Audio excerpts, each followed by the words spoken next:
Mabilis na tinuldukan ng Quezon City LGU ang mga proyekto ng Diskaya couple sa lungsod. Nadiskubre kasing hindi nakikipag-ugnayan ang DPWH sa pagtatayo ng mga ito. Ang detalye sa Agenda Weekend Report ni Joan Manalo.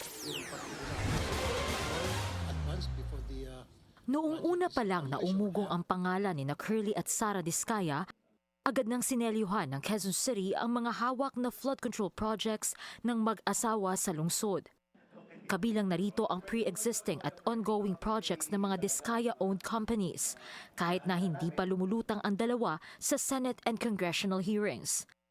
Kaugnay nito ay napabalita rin na terminated na ang construction ng isang 6-story with deck multi-purpose building barangay sa Barangay Central, District 4 sa Quezon City.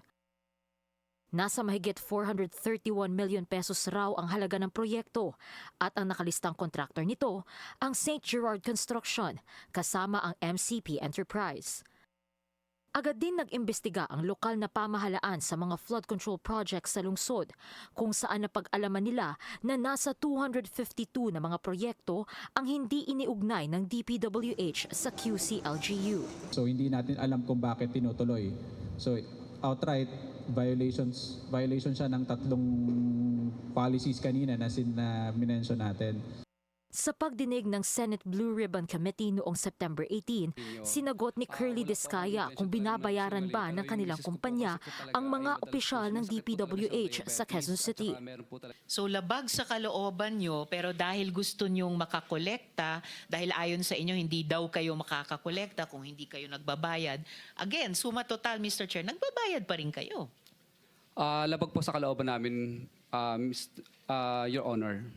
Labag man sa kalooban, Mr. Chair, o kusa, nagbabayad kayo, tama? Napipilitan lang po kami, Your Honor. Pwede bang palitan yung verb? Wag na yung labag o napipilitan. Nagbabayad kayo, tama? Yes, Your Honor. Yes.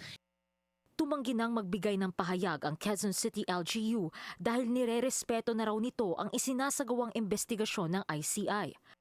Na-turn over na rin nila sa komisyon ang mga dokumento kaugnay sa flood control projects ng lungsod. Para sa Agenda Weekend, Joan Manalo, Billionario News Channel.